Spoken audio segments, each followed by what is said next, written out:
representing WA, Department of Local Government, Sport and Cultural Industries, Copernic, British Council, the Japan Foundation Jakarta, Pelataran Ubud Hotel and Spa, Official Internet Provider, BizNet, Community Partners, Gramedia Pustaka Utama, Literature Translation Institute of Korea, Zik Indonesia, Embassy of Italy Jakarta, Italian Cultural Institute, K-Club Ubud, Embassy of Canada, Embassy of Colombia in Indonesia, Penerbit KPG, The Westin Resort and Spa Ubud Bali, Plaga Wine, Park, Asian Way, Kanak Medica, VetNew.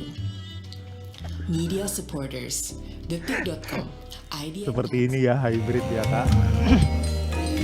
Iya, nervous. Join us in a festival that promises to be extraordinary because Bali is extraordinary.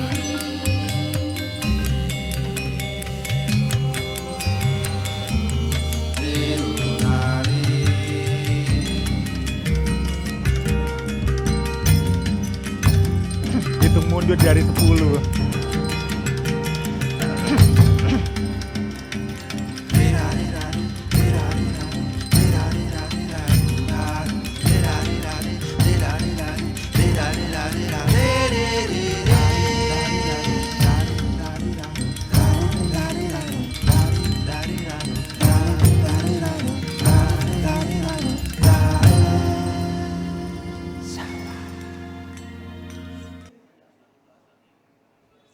Hi everyone, welcome to Ubud Writers and Readers Festival 2021. This year the festival returns with the theme Mulat Sarira, Self-Reflection, which is drawn from a Balinese Hindu philosophy. From 8th to the 17th of October, we will explore the meaning of self-reflection, cultural introspection, and human rights, examining who we are, what unites and divides us, and what drives our actions. Hari ini kita jumpa dalam acara Ubud Writers and Readers Festival 2021 dan topiknya adalah The Many Faces of Gender in Literature. Saya Debra Yatim, host Anda pada siang hari ini. Di Bali sudah 12.30 dan Henry Julius sedang di Lampung. Jam berapa di situ? Hen? Masih mute. Oke. Okay. 11.30 Debra. 11.30 juga. Dan Stevie ada di mana? Oh, ada di Ubud, enak banget. Di Okay. Bali bagian Ubud. Ya, Anda sudah berkenalan dengan mereka. Saya akan memperkenalkan bio singkatnya. Henry Julius Wijaya adalah penulis, tentu saja. Karyanya yang terkini adalah Intimate Assemblages, The Politics of Queer Politics and Identities in Indonesia, terbitan Palgrave Macmillan tahun ini 2021, dan antologi puisi Stonewall Tak Mampir di Atlantis, terbitan tahun ini juga. Bersama dengan EA Books, Henry meluncurkan seri queer, yaitu penerbitan karya-karya buku tentang topik queer yang non-fiksi. Jadi Stevie harus tulis non-fiksi ya, baru boleh diterbitkan. Selain itu tentu saja Henry Julius Wijaya top sekali karena ia sering sekali menulis opini tentang gender, seksualitas, politik kebudayaan, politik kultural di Jakarta Post, Indonesia at Melbourne, New Mandala, DNA Magazine, dan Tempo antara lain. Sejak tahun 2018, Henry Julius Wijaya juga sangat aktif di dalam bidang sustainability development dan juga di Bursa Efek. Nyambung tuh ya dengan Bursa Efek, dan seringkali bekerja dengan sekian korporasi, SMI, jadi usaha kecil dan menengah, dengan akademia dan dengan lembaga-lembaga pemerintah di Indonesia, Singapura, dan Thailand. Welcome Henry Julius. Senang sekali bisa ngobrol dengan Anda hari ini. Bersama beliau ada Stevie tunggu, aku selalu salah menyebutnya. Stevie Julionathan. Julionathan, ya. Hai Step. Hai Eh, Debra. Cemburu besar bahwa Anda ada di Indus hari ini. Iya, Stebi adalah ini seru. Stebi adalah mantan mantan mantan Kang Kota Probolinggo, ya enggak? benar Mantan benar benar benar. Kang Kota Probolinggo, ia bergiat di komunitas Sai Sanget Indonesia (KSSI). Sehari-hari bekerja sebagai staf Diskominfo, masih di eh Diskominfo. Baru saja resign. Oh, baru resign. Jadi Ya hal baru itu resign. coret dari ininya. Beliau adalah penyiar radio dan editor tabloid Suara Kota dan karya-karyanya banyak. Nanti hujan di pucuk musim kemarau, lan barang yang sudah dibeli tak Dapat yang sudah ditukar dibeli kembali. tidak dapat ditukar kembali, biru magenta, lalu ada puisi Rabu dan Biru, dan menjadi nomine untuk Siwanata Raja Awards, dan paling asik Stebi ada di Bali. Jadi bagi Anda yang hadir di Ubud Writers and Readers Festival hari ini bisa ngomong langsung dengan dia, dengan kita harus secara daring.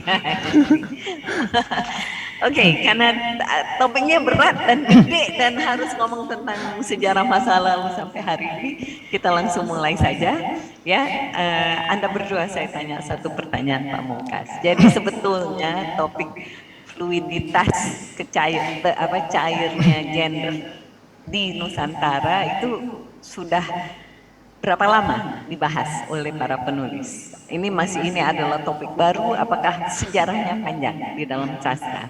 Pembahasan tentang queer, tentang LGBTIQ+, dan lain-lain. Dan nanti di dalamnya ada kita sebutkan feminisme. Oke, silakan, mau Henry duluan atau Stevi duluan? Henry duluan. Henry duluan. Di ekspor Bang. Oke, terima kasih Debra dan Stebi. Selamat siang juga saya ucapkan kepada para hadirin sekalian. Terima kasih sudah hadir bersama kami untuk kita saling mengeksplorasi apa yang dimaksud dengan queer dan bagaimana queerness ini beroperasi di dalam dunia kesusastraan kita. Mungkin untuk menjawab pertanyaan Debra, saya akan mulai dengan definisi yang ingin saya gunakan selama presentasi saya pada siang ini. Saya akan menggunakan kata queer di sini. Namun kata queer yang saya gunakan di sini tidak serta-merta hanya merujuk pada identitas LGBTIQ+. Karena seperti yang kita tahu, identitas itu selalu berkembang dari zaman ke zaman ya. Bila dulu pada tahun 70-an kita mengenal kata wadah, wanita Adam, atau waria, wanita pria, maka pada masa saat ini kita mengenalnya dengan sebutan transpuan atau transgender perempuan. Dulu kita mengenal kata banci, mengenal kata homo, namun sekarang kita lebih banyak menyebutnya dengan kata gay atau lesbian. Nah, di sini memperlihatkan bagaimana identitas kita selalu berubah dari waktu ke waktu ya. Bagaimana kita memaknai dan menamakan identitas gender dan seksualitas kita. Nah, karena itu saya menggunakan kata queer untuk menggambarkan betapa kompleks dan berubahnya pemahaman kita terhadap identitas gender dan seksualitas. Nah, karena itulah untuk menjawab pertanyaan Bu Debra, bila kita ingin menjawab sejauh mana sastra queer atau isu queer dibahas dalam sastra Indonesia, maka pertanyaannya adalah bagaimana kita mau mendefinisikan queer itu sendiri, mengingat istilah dan penamaan ini selalu berubah. Sehingga mungkin pada tahun 60-an kita tidak mengenal kata LGBTIQ. Mungkin kita mengenalnya dengan istilah lain. Atau mungkin di dalam teks-teks yang ada same-sex desire, hasrat ketertarikan, romantis sesama jenis yang tidak ada namanya atau belum dinamakan. Nah, ini berarti membutuhkan sebuah proses pembacaan yang queer. Jadi di sini queer ini bukan lagi identitas, tapi bagaimana kita membaca suatu teks dengan cara yang queer, menemukan apa sih yang queer dari teks ini. Mungkin di sini karakternya memiliki memiliki ketertarikan sesama jenis misalnya, atau ada karakter yang tidak menikah. Nah, ini kan juga bisa kita baca secara queer. Kenapa dia tidak menikah dan kenapa dia seperti ini gitu kan. Ini kan mengundang pertanyaan-pertanyaan kritis dan juga spekulatif untuk membuka di masa lalu itu ada kemungkinan apa sih gitu. Karena itulah saya melihat queerness ini tidak selalu sebagai periodisasi yang bisa diberikan dengan marka yang jelas ya, tetapi ini bisa dibaca secara fluid. Bahkan dalam teks yang kita anggap tidak queer, mungkin kita bisa menemukan queerness di dalam situ, gitu kan. Nah ini yang menarik, gitu. Terima kasih Bu Debra. Udah, jadi pernah menemukan queerness di dalam teks di Nusantara bahkan sebelum Indonesia jadi Indonesia. Apakah ada? Oke, terima kasih Bu Debra. Jadi kalau kita bicara tentang teks yang queer, gitu ya, saya akan memberikan contoh satu, yaitu pada tahun 1974 ada teks yang cerpen ya dari tulisannya S.N. Ratmana, judulnya Sang Profesor. Di sana jelas eksplisit ada identitas homoseksualnya, seperti itu kurang lebih. Nah ini salah satu teks yang eksplisit ya, boleh dibilang. Walaupun di sini saya tidak memberikan penilaian apakah teks ini homofobik atau tidak. That's for our discussion maybe in next time gitu ya. Nah yang kedua adalah saya seringkali waktu dewasa ya, beranjak dewasa, saya membaca karya sastra perempuan kebanyakan ya, Mirawe, Margate gitu ya. Dan seringkali justru saya merasa teksnya Mirawe itu betapa queer buat saya, karena memberikan saya ruang mengeksplorasi sisi dalam tanda kutip ya, feminitas saya yang selama ini mungkin tidak diizinkan untuk ditunjukkan di ruang publik ya. Jadi ini menarik bagaimana saya ternyata menemukan queerness di dalam teks yang sebetulnya mungkin tidak queer, tidak dianggap queer secara eksplisit gitu. Nah dari sinilah kemudian saya melihat bagaimana queer ini merupakan pembacaan, bagaimana interaksi saya dengan teks, dan di mana dalam interaksi itu saya menemukan peluang baru untuk menemukan diri saya atau mengenal diri saya lebih jauh. Seperti itu. Jadi karena itulah ketika ditanya sastra queer, kadang jawaban saya karena dulu waktu saya tumbuh besar tidak ada atau belum ada, atau mungkin saya tidak tahu ada karya queer yang eksplisit. Jadi saya menggunakan teks-teks novel populer Mirawe, Margate, kemudian Vira Basuki, Jenar Maesa Ayu, Ayu Utami, yang justru buat saya itu membantu saya menemukan who I am gitu, kurang lebih. Oke, kalau Stebi gimana Step? Satu, jadi pertanyaannya apakah di dalam kesejarahan kesusastraan Sastra ya. Baik. Sastranya, dan lalu Anda sendiri bagaimana menemukan queerness-nya ini di dalam queerness sebagai suatu topik di dalam sastra. Sebelum saya menjawab pertanyaan Debra yang luar biasa berat sebenarnya, saya sebenarnya mau mengakui nih teman-teman yang menyaksikan Ubud Writers ini, saya nervous ada di sini, jujur nih. Tapi balik lagi kalau ke pertanyaan soal queer, agak berbeda pengalamannya dengan apa yang dirasakan oleh Henry tadi. Bahasanya terjunnya saya ke dalam ranah sastra queer boleh dibilang sedikit kecelakaan. Berarti itu bukan berarti bahwasannya saya bukan menjadi bagian dari queer. Saya merasakan atau menjadi bagian dari queer ya pasti sejak kecil seperti itu. Cuman sosial, terus habis gitu lingkungan dan lain-lain ini memaksa diri untuk tetap pada form atau pada bentuk yang diinginkan oleh masyarakat seperti itu. Nah dulu jadi kan ceritanya kalau masalah kecelakaan terjun banget ini kan gara-gara novel Rumah Ilalang saya yang ceritanya tentang transpuan.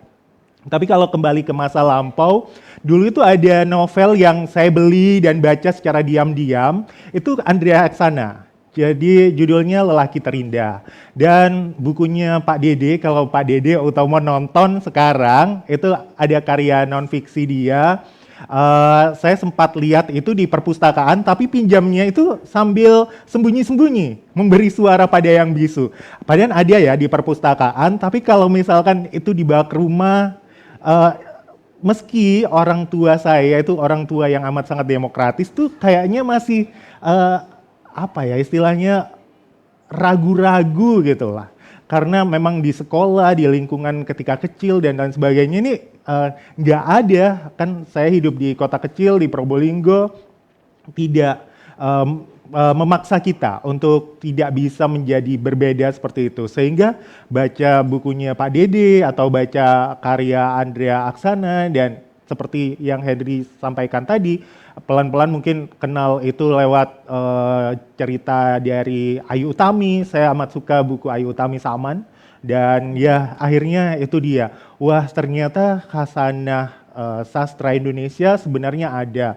Bahkan ketika terjun sendiri ke dunia pendidikan, wah yang namanya budaya Indonesia ya memang sudah sejak awalnya udah amat sangat queer, amatlah cair seperti itu. Begitu Debra. Ya, ini saya mau ingatkan Anda berdua bahwa sebetulnya ada lembaga sangat resmi di Indonesia yang namanya TVRI, Televisi Republik Indonesia. Dan tiap 3 hari, tiap 3 hari sekali nanti ada ada lawak aneka ria dan lalu ada pelawak dan selalu ada tokoh banci. Ada tokoh yang queer sebetulnya. Dan kita semua penonton menerimanya dengan hati terbuka, dengan pikiran terbuka dan melihatnya. Meskipun nanti ya belakangan waktu kita sudah sadar politis, politically aware, itu ada agak menghina. Tetapi di kala itu sosok yang sangat oke di dalam kebudayaan Indonesia. Apakah hal yang setara terjadi karena si queer, tokoh-tokoh queer ini juga muncul di perfilman?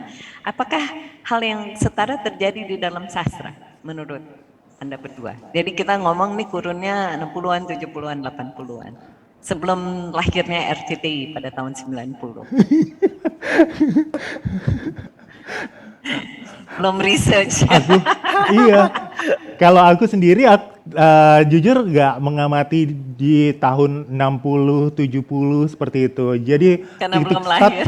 Iya, titik start boleh dikata ya karya Andrea Aksana itu, lelaki terindah itu, dan akhirnya cari bacaan-bacaan yang lain. Dan sekarang mungkin di dunia yang pop culture seperti sekarang itu kan ada film Thailand, film Korea, semua kan voice lover, dan ini banyak sekali penggemarnya dan it's okay bagi mereka seperti itu.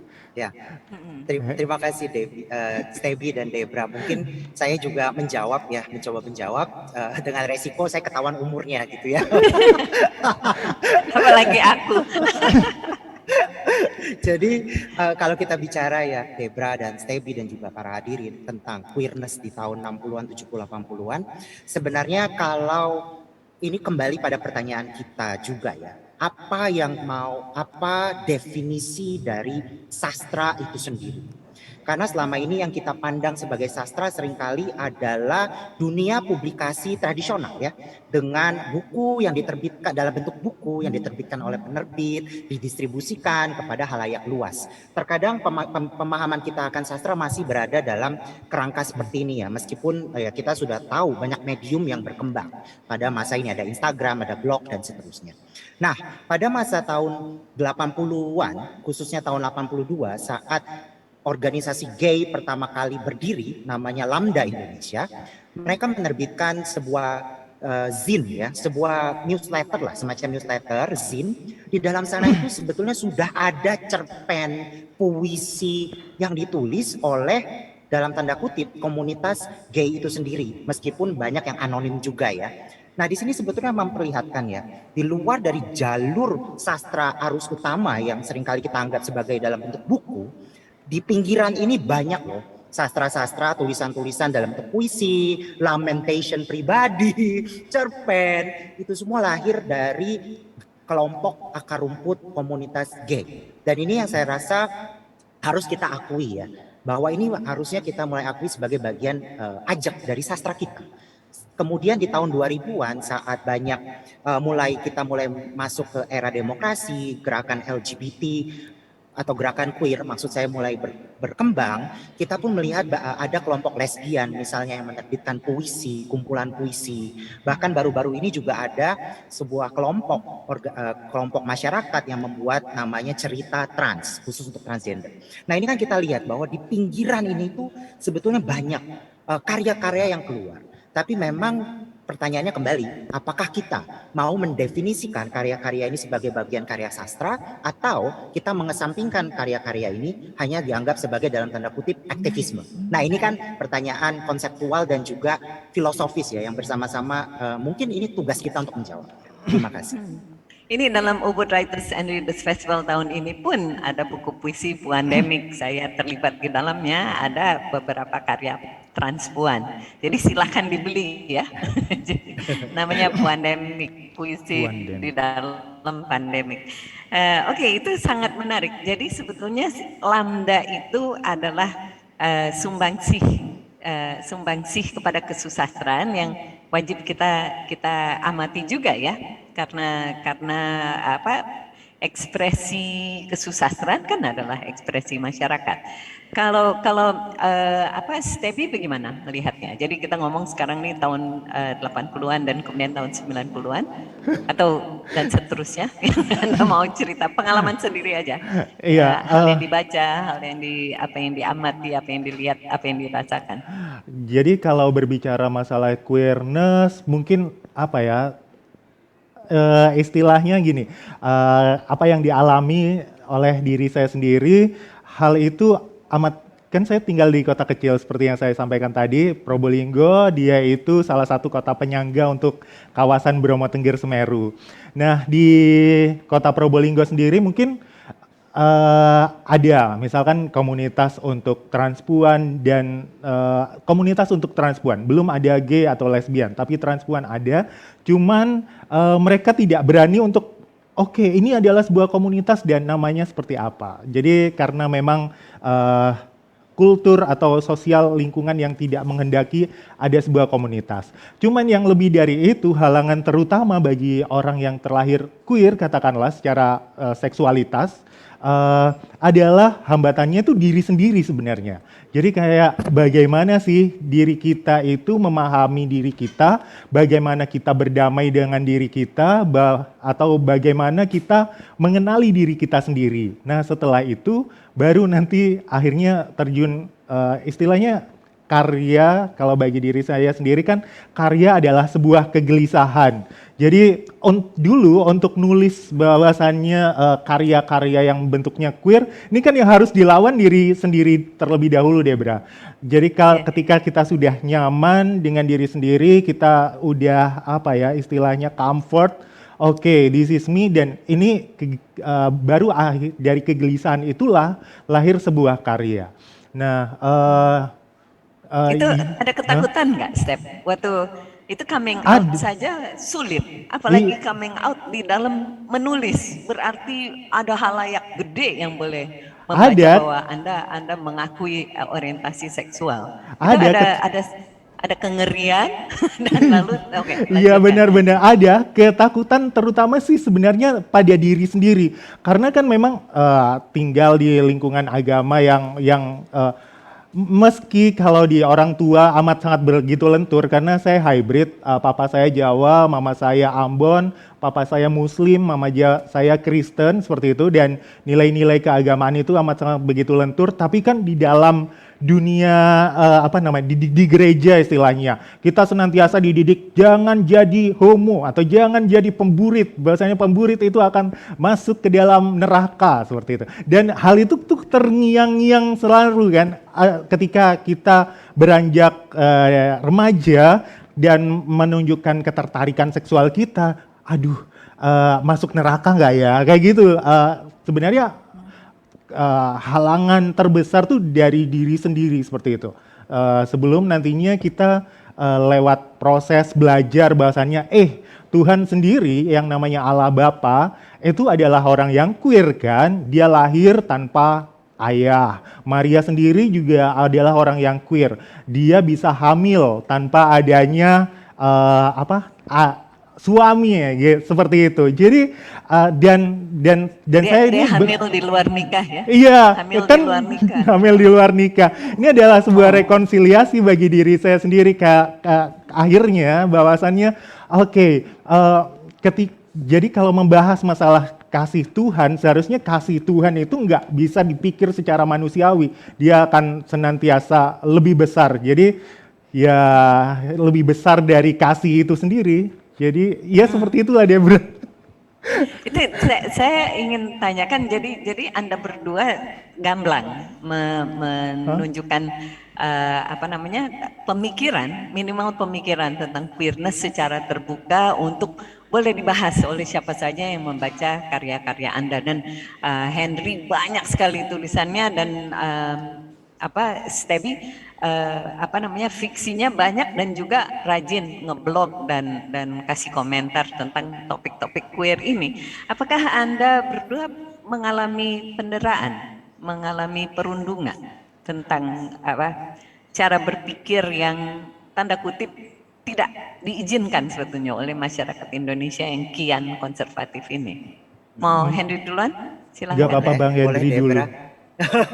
Terima kasih Debra dan Stevie. Jadi kalau kita bicara tentang coming out, kemudian penderaan, saya punya 2 jawaban. Saat dulu saya pertama kali menulis buku coming out ya, waktu itu diterbitkan tahun 2015. Di situ saya belak-belakan memang mengakui bahwa saya gay gitu ya. Dan saya uniknya adalah pada saat itu juga saya merasa ya saya nulis.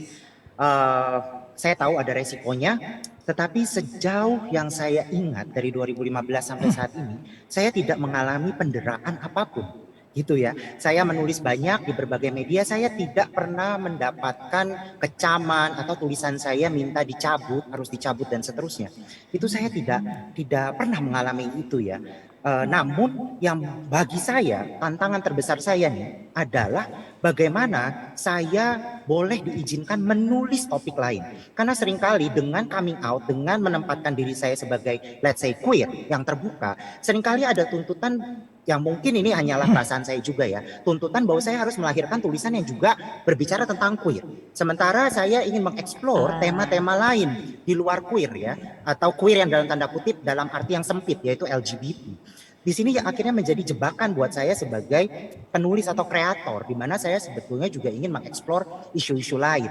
Karena itulah pengalaman ini terkait dengan jawaban kedua saya, yaitu semakin saya melihat refleksi saya pun semakin melihat bahwa coming out is important but also can be a trap, bisa jadi jebakan saat kita sebagai kreator, di mana kita dituntut untuk selalu membuka seksualitas kita. Sementara ini akan kembali lagi pada pertanyaan bagaimana kita mendefinisikan sastra queer.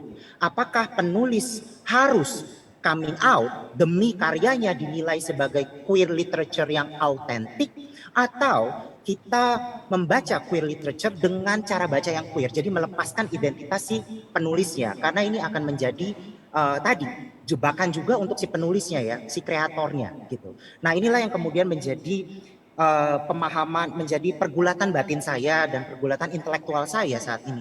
Bagaimana Henry bisa menulis queer yang lebih luas ketimbang queer dalam pengertian yang sempit.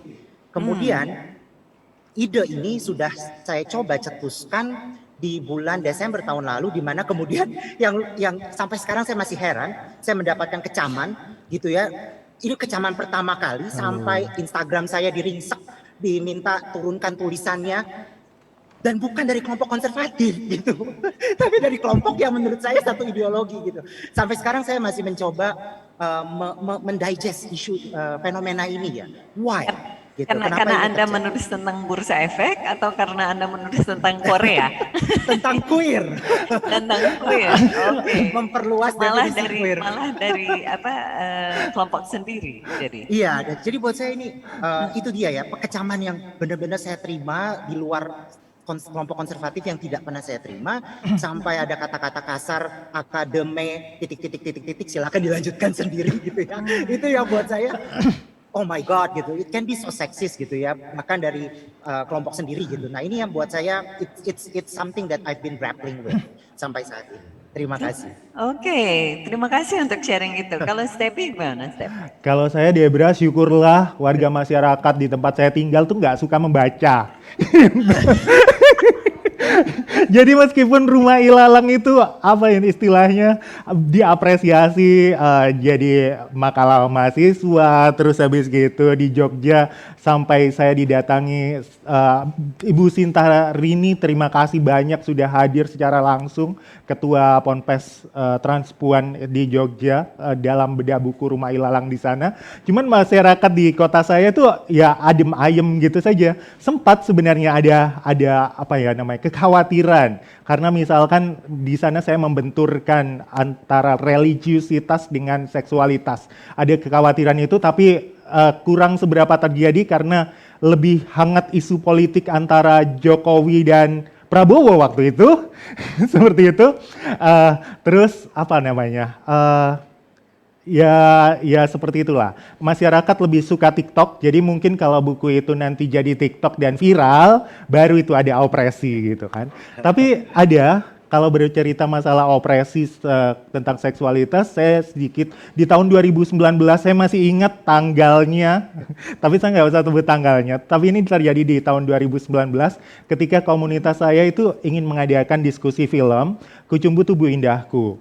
Padahal film sebelumnya juga berbicara masalah perbedaan kan, kami nonton bersama Mariam, di sebuah gedung bioskop, lalu next film yang akan kami perdiskusikan Kucumbu Tubuh Indahku.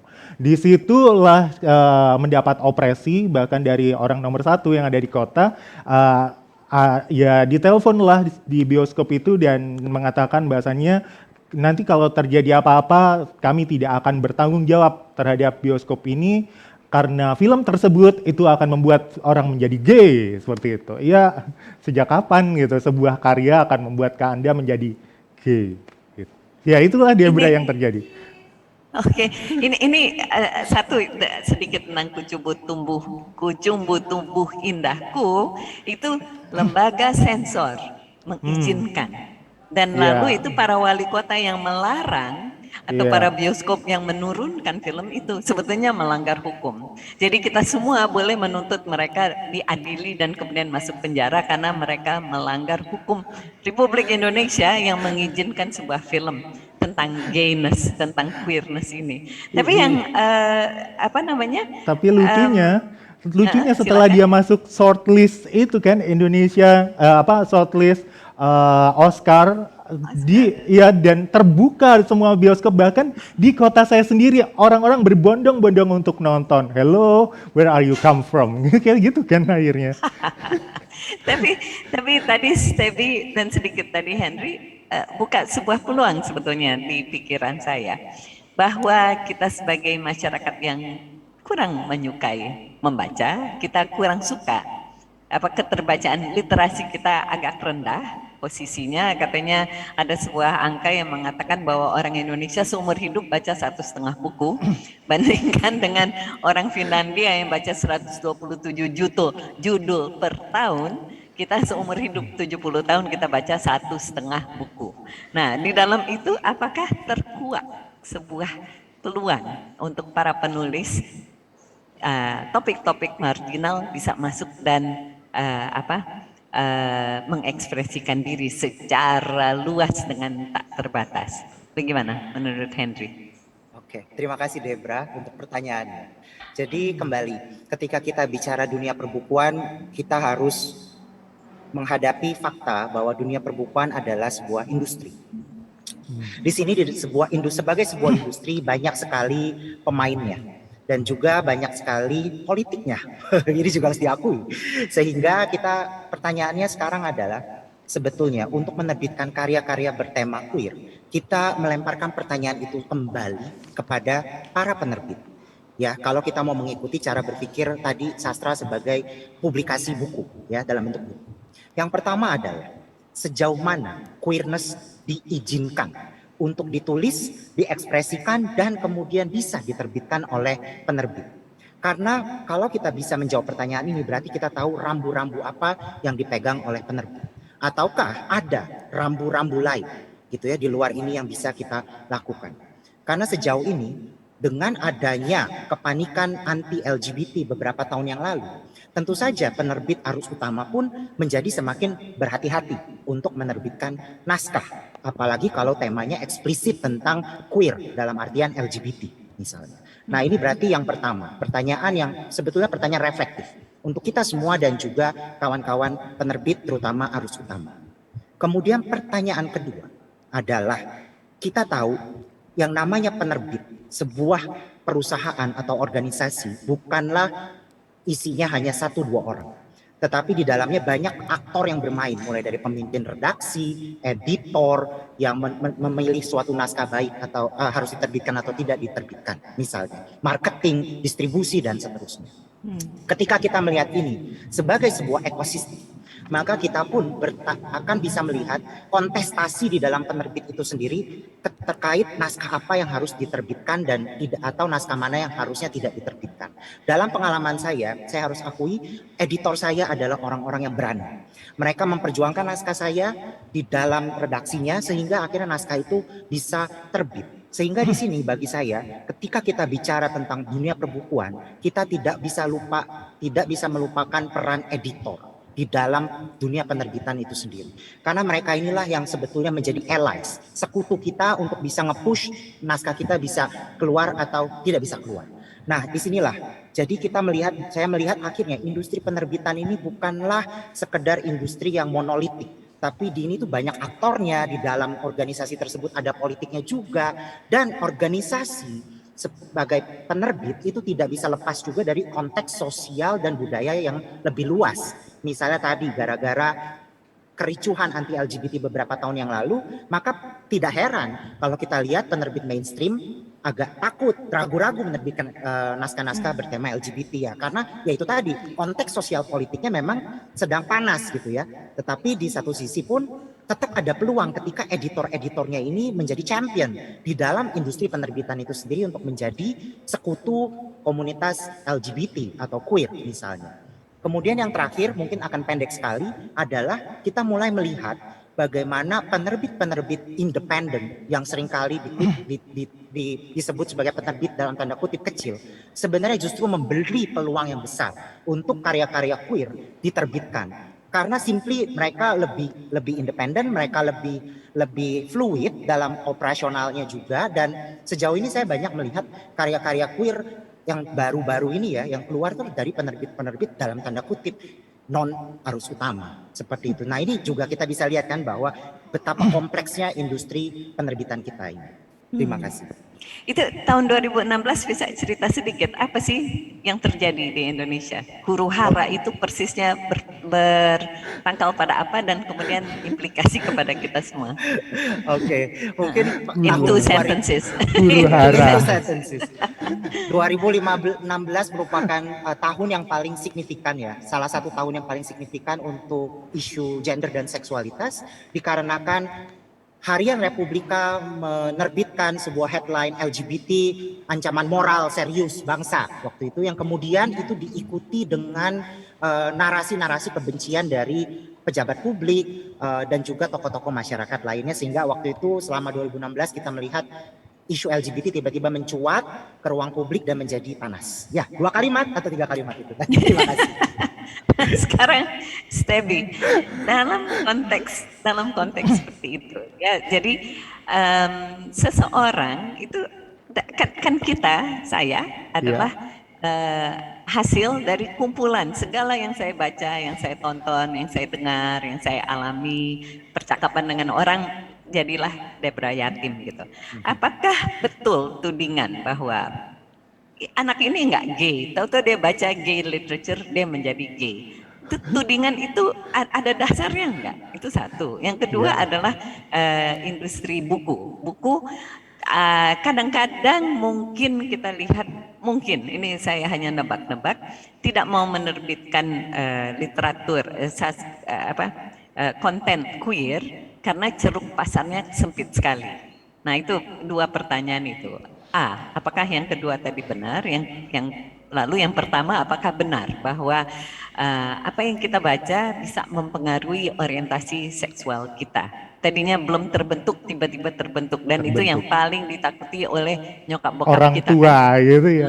Jangan baca itu, nanti kamu jadi lesbian. Jangan baca itu. Nanti kamu masuk neraka dan kamu akan masuk neraka. Ya, dan kamu akan membuat bumi itu gempa bumi gitu. Oke, silakan Steph, gimana? Terima kasih Debra. Untuk pertanyaan kedua dulu, saya sepenuhnya sepakat apa yang Henry sampaikan tadi, idem gitu.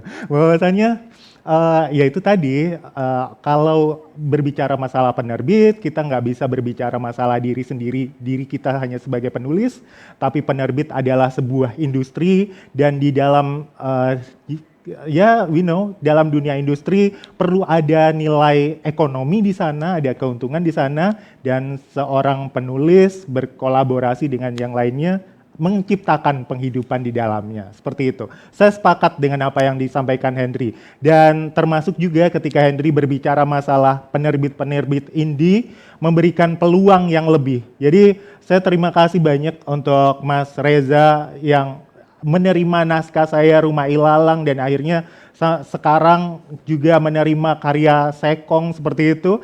Kalau bukan karena Mas Reza dan penerbit-penerbit ini, ya tentu nggak bisa terbit istilahnya.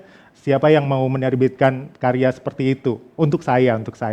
Lain kalau untuk Henry pasti banyak gitu kan. Nah, kalau untuk pertanyaan yang kedua, benarkah sih tudingan-tudingan atau ketakutan-ketakutan mama-mama muda, papa-papa muda ini bahwasannya Dan tua juga. Oh iya, orang tua bahwasannya kemarin ini sempat kan Superman, jangan baca Superman versi LGBT gitu sampai MUI harus melarangnya demikian. Aku rasa itu kurang tepat seperti itu karena apa yang dimaksud dengan queerness atau kita mendefinisikan diri kita sendiri, seksualitas diri kita sendiri itu ya memang harus orangnya sendiri yang mendefinisikan. Dalam artian begini, penelitian saya kan terkait masalah tesis ini berbicara soal transpuan.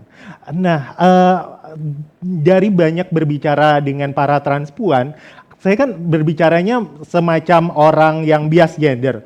Kalian laki apa perempuan sih? Laki apa perempuan seperti itu? Gender biner seperti itu. Tapi ada yang merasa bahwasannya diri mereka transpuan. Tapi ada yang menolak.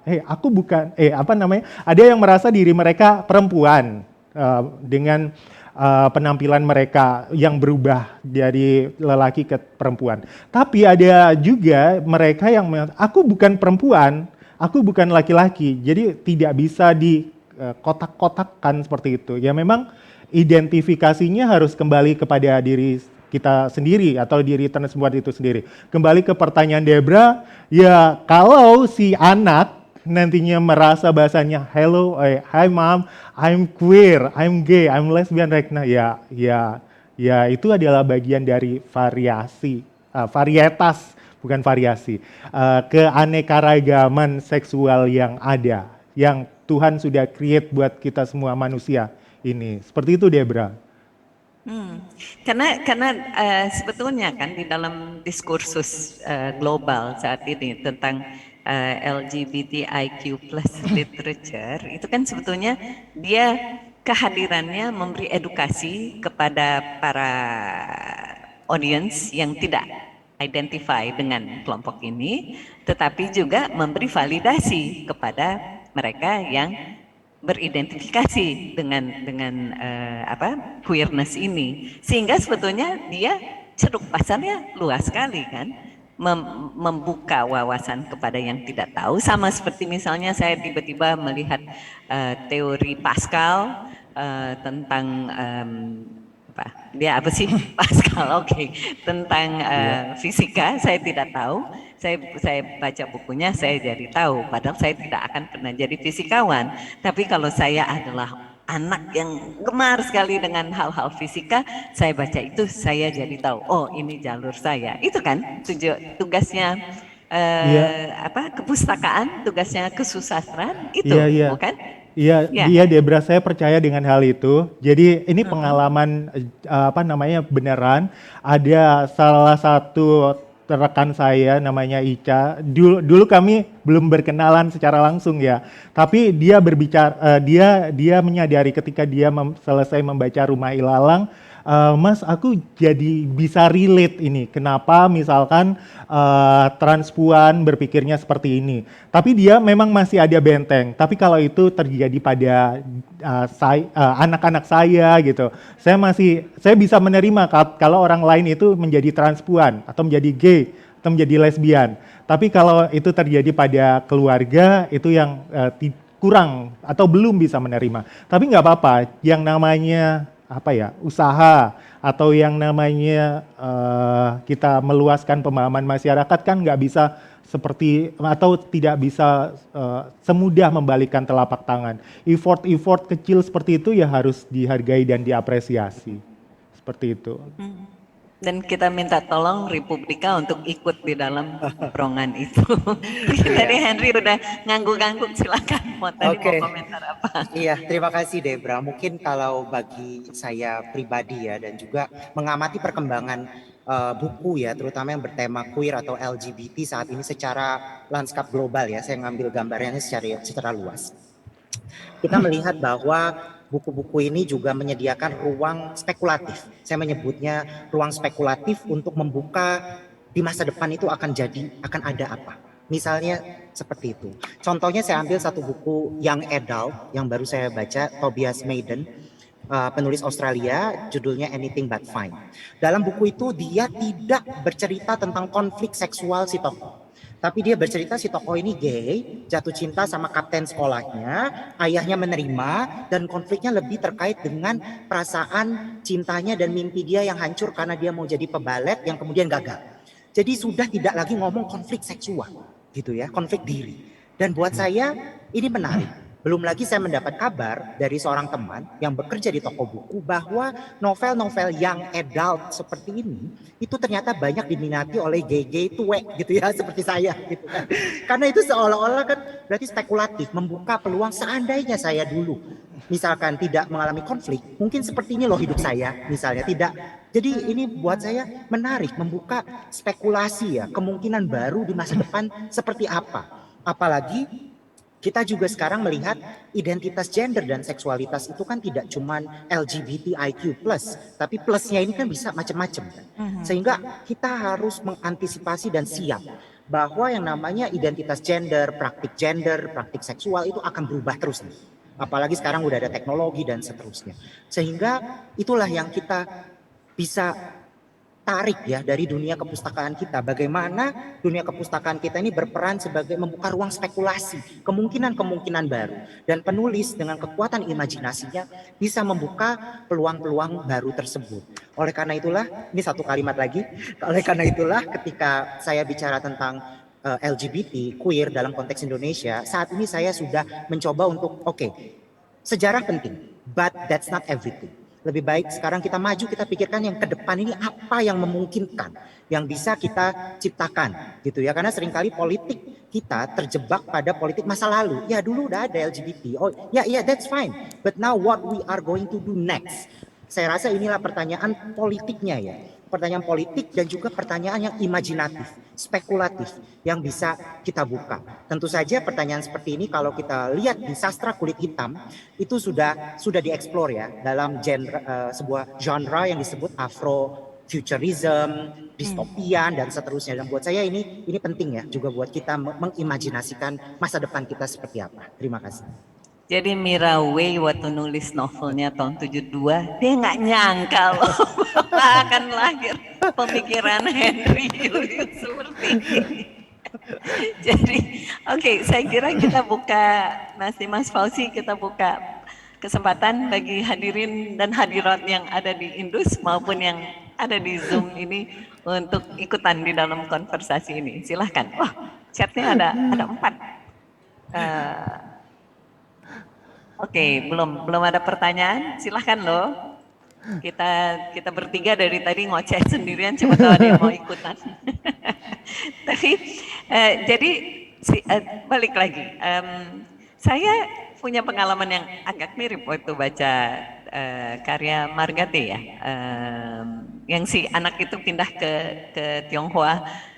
Ke Tiongkok karena di Indonesia dia tidak merasa tempat ada. Jadi waktu itu habis G30S dan lalu di Indonesia tidak ada tempat bagi dia yang keturunan Tionghoa.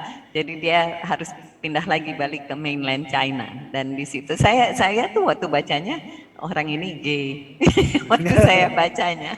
Tapi mungkin itu pengalaman yang kita berdua mengalami ya, baca Mira Wei dan Margate. Kalau Stevie apa? konsep karya yang seminal dalam hidup Anda? Yang Karyanya paling Oh, yang tadi itu ya, si mengingat enggak, itu tadi perjumpaan pertama dengan karya LGBT itu si Adria Aksana dengan Lelaki Terindah. Tapi kalau yang paling keinget banget ya Ayu Utami, bagaimana si tokoh si Laila ya. Dia kan Iya, si iya. lesbian gitu kan, terus dia menggunakan tubuhnya sebagai sarana bahasa ekspresi. Bagi saya ketika membaca karya Ayu Utami waktu itu yang wow, ini amat sangat terpukau sekali dan jujur baru sekarang yang istilahnya menyadari oh ini amat sangat feminis sekali nih sebenarnya, seperti itu. Iya. Dan lalu ada sekian nyokap muda maupun tua yang bilang, aduh gila anak gue jadi feminis gara-gara baca Ayu Utami. Sudah dikontaminasi. Oke, belum ada yang bertanya, mau ikutan? Saya mau tanya lagi jadi sekarang ya, kalau kita lihat di dalam penerbitan global, itu masih sampai sekarang terjadi censorship yang gede. Jadi ada buku yang di istilahnya apa? Jadi nggak boleh dibilang dilarang, tetapi di challenge kehadirannya. Ada karya tentang Sappho, ada karya tentang tokoh-tokoh besar di dalam masyarakat yang dipersepsikan jangan-jangan mereka gay dan itu dilarang, tidak boleh dibaca oleh anak muda, nanti otaknya jadi terpolusi. Itu bagaimana pendapat Anda berdua tentang konsep ini? Di Indonesia rasanya belum ada ya sensor terhadap queer literature. Karena tadi Stevie udah bilang, kita nggak baca, jadi sepertinya kita aman. Gak Itu baca. Gimana komentar Henry dan Stevie? Oke, saya punya dua jawaban ya. Mungkin yang pertama untuk merespon pada apakah censorship itu ada di Indonesia. Sejauh ini kalau kita bicara censorship, terkadang kita bicara lebih pada top down, pendekatan negara memberangus buku, ya. Kurang lebih kita pemahamannya kadang seperti itu, secara tradisional ya, konvensional maksud saya. Tetapi pada praktiknya sebetulnya sensor ini kemungkinan terjadi justru bukan dari negara ke bawah dalam kasus queer. Seringkali yang terjadi adalah kelompok ormas kemudian memobilisasi anggotanya untuk bilang bahwa buku ini tuh berbahaya bagi anak-anak. Contohnya adalah buku Y, seri Y yang ada gambaran pasangan gay di situ yang kemudian diprotes oleh Fahira Idris beberapa tahun yang lalu sampai penerbitnya menarik buku tersebut dari pasar. Nah, di sini kita bisa melihat bahwa censorship itu tidak selalu terjadi dari atas ke bawah, tapi dia bisa bentuknya horizontal. Gitu ya. Dan ini yang buat saya adalah challenge yang mungkin buat penerbit arus utama pun menjadi tantangan karena resikonya juga besar nih kalau ormas datang gitu kan istilahnya. Jadi aku mencoba memahami juga konstelasi politik penerbitannya seperti apa. Kemudian yang kedua, kalau jawaban saya yang kedua terkait dengan industri penerbitan global, harus kita akui. Dan ini sudah banyak didiskusikan dalam kajian akademik queer theory atau teori queer. Bahwa saat ini queerness, LGBT itu sudah menjadi isu arus utama di negara-negara barat. Bahkan kita mengenal istilah seperti homo nasionalisme dari Jasbir Puar yang menunjukkan bahwa barat itu sekarang mencoba menggambarkan dirinya demokratis dengan mengembrace komunitas gay dan lesbian misalnya. Nah, sehingga di sini konstelasi politiknya akan berubah lagi nih.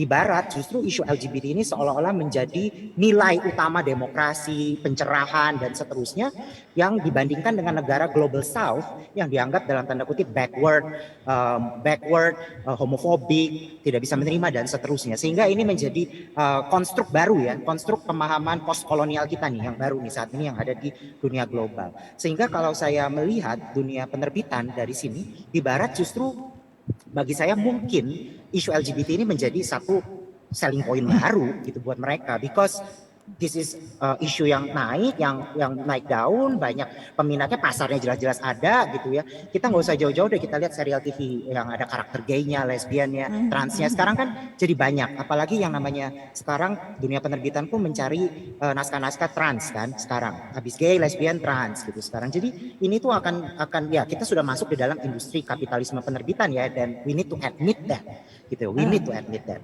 Ya. Nah, jadi itu dia. Namun untuk di Indonesia sendiri, nah ini tentu berbeda ya.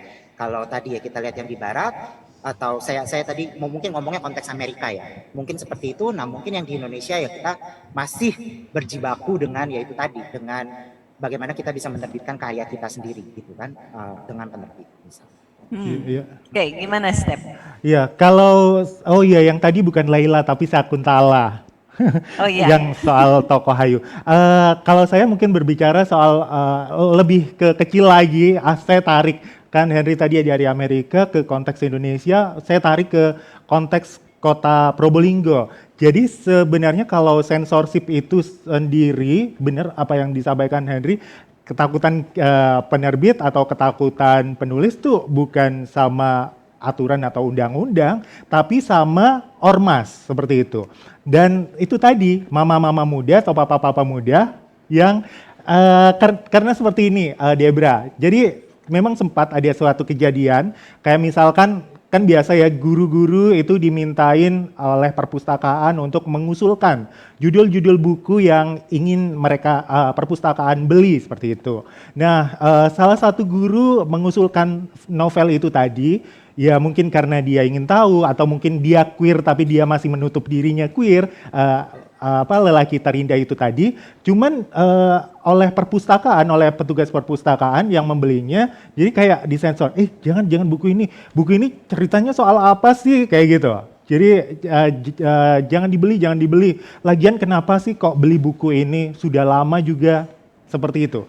Yang terjadi dalam censorship kalau ditarik ke kota kecil itu sendiri. Sama saya teringat juga kalau masalah apa ini namanya ya, ormas-ormas, kan kejadian yang dulu rame sampai masuk mata Najwa itu terjadi di Probolinggo, kota saya, di mana anak-anak titik koma, ya biasa mereka menggelar kayak istilahnya lapak buku seperti itu.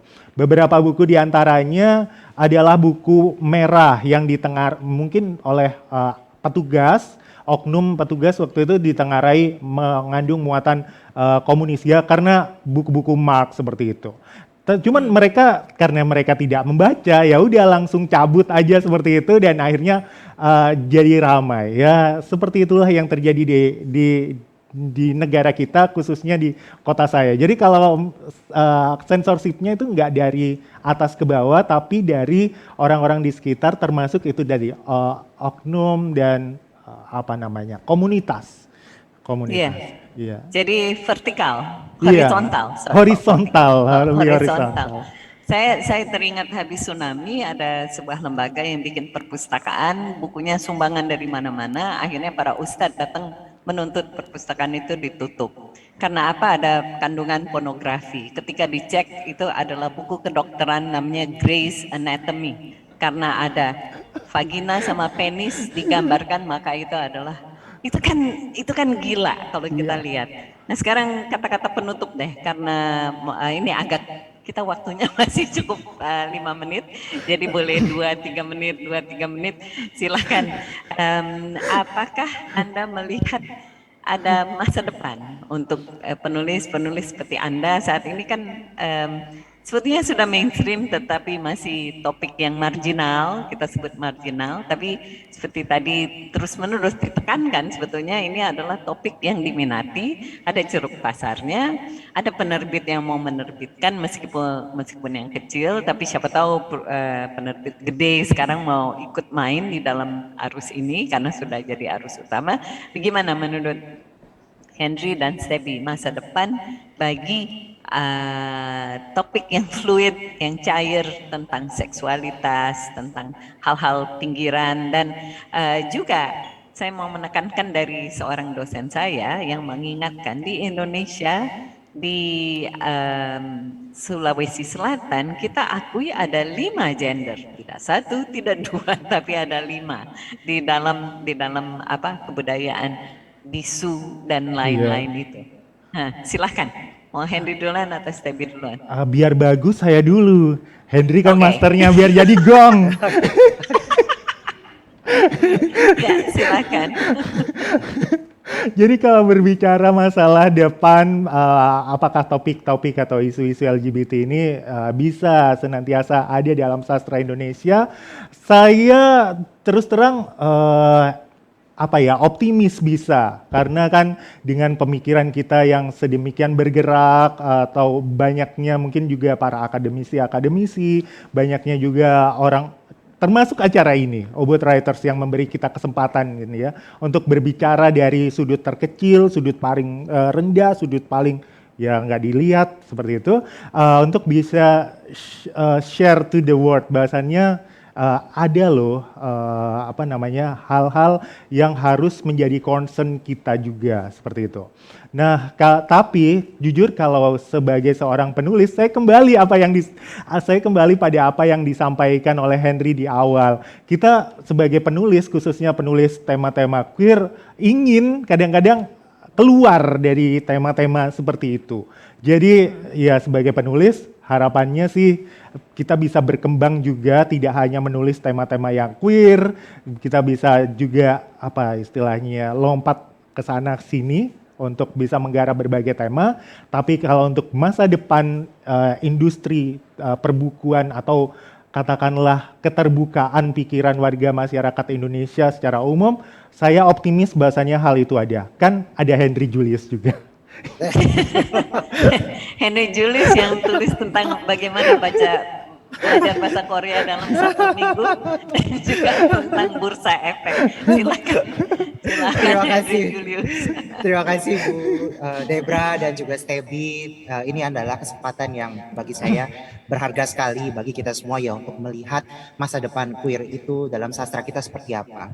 Sekali lagi, mungkin ketika kita bicara masa depan, kita itu tidak cuma bicara tentang waktu, tetapi juga kita bicara tentang imajinasi. Bagaimana kita melihat di depan itu, membayangkan spekulasi di depan itu akan ada apa. Dan bagaimana kita mengkonsepkan kehidupan queer atau mendefinisikan queer secara lebih luas untuk masa depan. Kalau di masa lalu kita bilang kita punya 5 gender di suatu provinsi tertentu, kenapa enggak kita bayangkan sekarang di masa depan ada gender yang tak terhingga. Nah, jadi kan di sini berarti kita melampaui kan, instead of always reliant ke masa lalu, sekarang kita lihat ke depan apa yang bisa kita buka. Dan saya rasa ini yang ingin saya sekarang eksplorasi ya, fiksi spekulatif, membayangkan yang di depan itu seperti apa, imajinasi apa yang bisa kita mungkinkan untuk anak muda sekarang, generasi berikutnya, dan juga mungkin queer-queer yang belum lahir gitu ya. Kira-kira bagaimana nanti mereka akan melihat Indonesia pada masa depan. Dan saya rasa ini yang bagi saya penting sekali untuk kita semua. Yang terakhir mungkin saya ingin sekali kita mulai menulis tentang queer itu bukan yang bercucuran air mata terus ya, yang menderita ditolak terus. Queer itu kehidupannya itu vibrant gitu ya. Kita main Grindr, kita Tinderan, kita ditolak gitu kan. Iya kan? Janjian di janjian di restoran orang yang gak datang gitu kan. Jadi sebetulnya kehidupan kita itu vibrant. Gak cuman sekedar menangis terus ya 24 jam per 7 hari. Sehingga saya ingin kita itu mulai menulis kehidupan queer itu yang vibrant, tidak one dimensional gitu. Kita itu gak selalu oppressed terus ya, oppressed kadang empowered gitu. Jadi swaying gitu ya, kalau kayak lagu tuh ya sway gitu ya. Nah, aku pengen itu kita vibrant, kita menghargai bahwa ya hidup kita ini kaya akan warna gitu, instead of selalu menderita terus. Karena kekhawatiran saya itu tadi, pembaca masa depan tentu ingin melihat bahwa hidupnya itu baik. Kita ingin menggambarkan bahwa jadi queer itu nothing's wrong. You can have a happy life misalnya. Nah, aku pengen kita mulai menuju ke arah sana untuk ayo sama-sama kita bayangkan masa depan apa yang ingin kita berikan untuk generasi selanjutnya. Terima kasih. Sip. Dan di titik itu kita sudahi diskusi yang seru ini 60 menit. Terima kasih hadirin telah mendukung Yayasan Mudra Swari Saraswati dan juga para partner dari festival ini yang mengizinkan sebuah diskusi macam ini bisa hadir, ditonton oleh seluruh dunia mudah-mudahan ya. mudah-mudahan YouTube-nya nanti ditonton oleh seluruh dunia. Silahkan mendukung Ubud Writers Festival on Instagram, Twitter, and Facebook, atau visit ubudwritersfestival.com untuk informasi lebih lanjut tentang program-program yang seru dari festival ini yang akan berlangsung sampai tanggal 17 Oktober. Thank you berat Stevie, thank you berat Henry, thank you untuk Ubud Writers Festival. Sampai jumpa. Sama-sama Debra, Terima kasih Henry. Debra, Stevie, dan teman-teman sekalian. Dan juga terima kasih UWRF untuk membuka queerness bagi kita semua. Sama-sama, terima kasih UBRF. Terima kasih.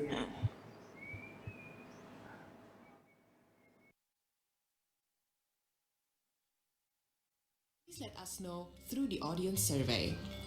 Ubud Writers and Readers Festival would not be possible without the support of our generous partners and sponsors. Founder Yayasan Mudraswari Saraswati, presented by Badan Pengembangan dan Pembinaan Bahasa, Kementerian Pendidikan, Kebudayaan, Riset, dan Teknologi. Supported by Wonderful Indonesia.